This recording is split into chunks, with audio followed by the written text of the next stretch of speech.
Assalamualaikum warahmatullahi wabarakatuh. Perkenalkan, saya Muhammad Helmi dari unit 238 dari bidang dakwah. Eh, jadi di unit ini pada bidang dakwahnya kami mengangkat tema tentang bagaimana cara merawat jenazah sesuai ajaran Islam. Mengapa kami mengangkat tema ini? Yang pertama karena memang merawat jenazah adalah sebuah kewajiban bagi umat muslim, di mana hukumnya adalah fardu kifayah, di mana ketika seseorang sudah meninggal maka wajib bagi muslim lainnya untuk merawat jenazahnya. Dan ketika memang sudah ada yang merawat jenazahnya maka gugurlah kewajiban bagi muslim lainnya untuk merawat jenazah tersebut. Nah, alasan yang kedua adalah karena memang hukum dari merawat jenazah ini adalah fardu kifayah.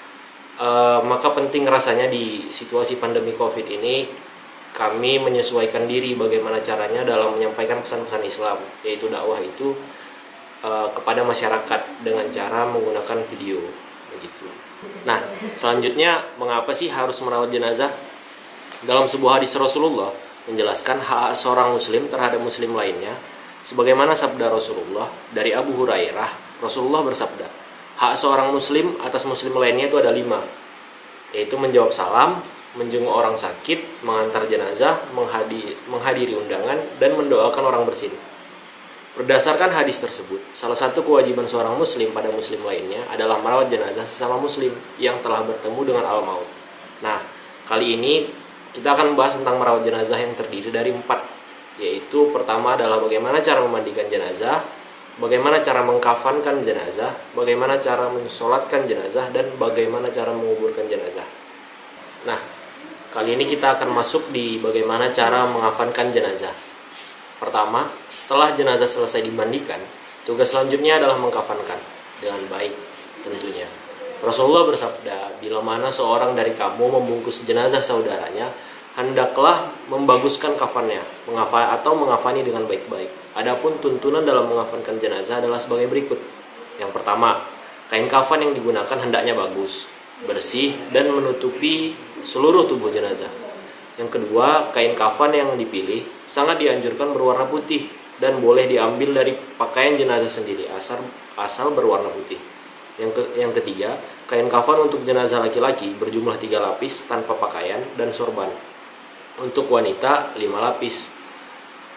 Yang keempat, sebelum dan sesudah dikafani, jenazah sebaiknya diasapi dengan dupa atau wangi-wangian. Nah, selanjutnya cara membuat kain kafan. Yang pertama kita harus membuat kain kafan pelapis. Yang kedua adalah membuat tali pengikat.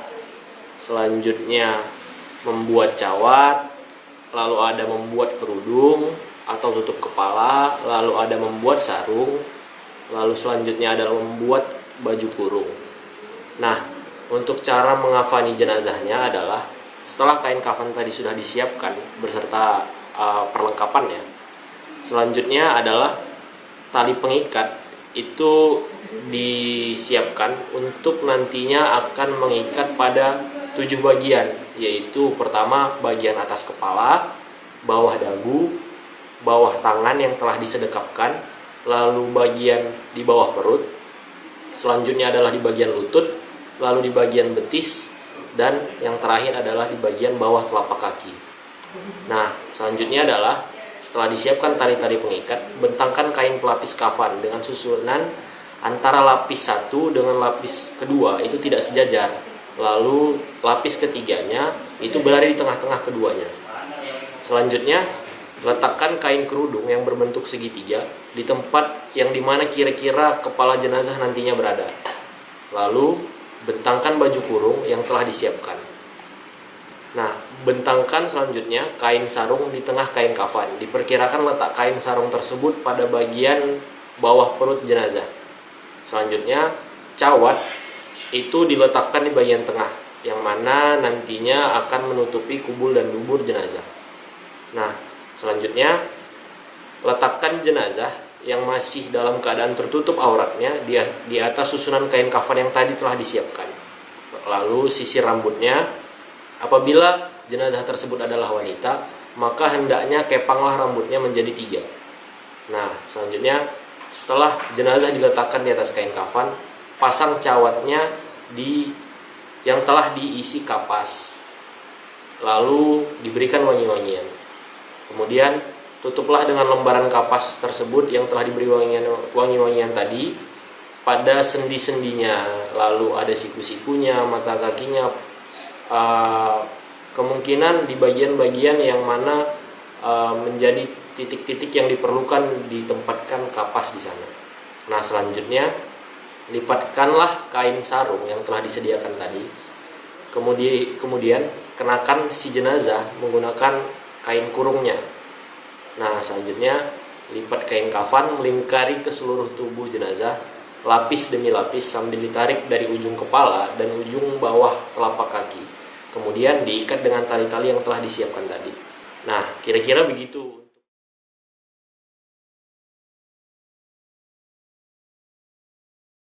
Assalamualaikum warahmatullahi wabarakatuh.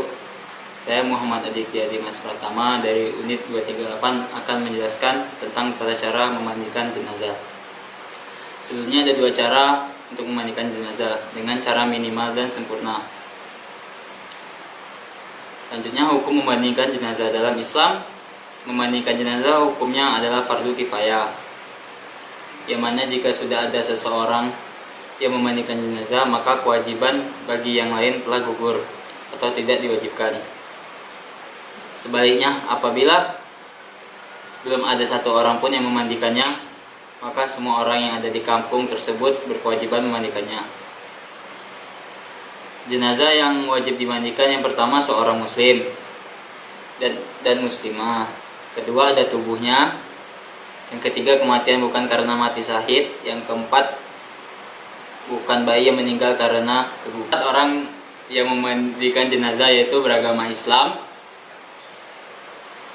berakal, balik, berniat memandikan jenazah. Yang kelima mengetahui hukum memandikan jenazah. Yang keenam terpercaya, amanah, dan mampu menutup aib. Selanjutnya tata cara memandikan jenazah. Niat untuk laki-laki, nawaitul husla, ada nazim maiti lillahi ta'ala.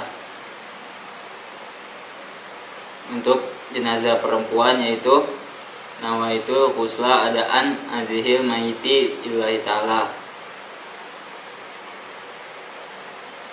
Yang pertama, meletakkan jenazah dengan kepala agak tinggi di tempat yang disediakan. Memakai sarung tangan sebelum memandikan. Ambil kain penutup dari jenazah dan ganti dengan kain basah agar auratnya tidak terlihat. Yang keempat, bersihkan gigi, lubang hidung, lubang telinga, celah ketiak, celah jari dan tangan serta rambutnya. Yang kelima, angkat kepala jenazah sampai setengah duduk, kemudian tekan perutnya agar kotoran keluar. Yang keenam, siram seluruh tubuh jenazah diikuti dengan membaca niat memandikan jenazah sampai kotoran yang keluar dari perut tidak ada yang menempel pada tubuh. Yang ketujuh, bersihkan kubul dan dubur. Yang kedelapan, siram atau basuh jenazah mulai dari anggota tubuh sebelah kanan, mulai dari kepala, leher, dada, perut, paha hingga kaki paling ujung, kemudian balik ke bagian kiri. Yang kesembilan, basuh jenazah dengan menuangkan air bersih ke tubuh jenazah. Bagian tubuh juga digosok perlahan dan lembut dengan menggunakan handuk yang halus. Yang ke-10, siram dengan kapur barus. Yang ke-11, jenazah diwudukan. Yang ke-11, jenazah diwudukan seperti orang yang berwudu sebelum sholat.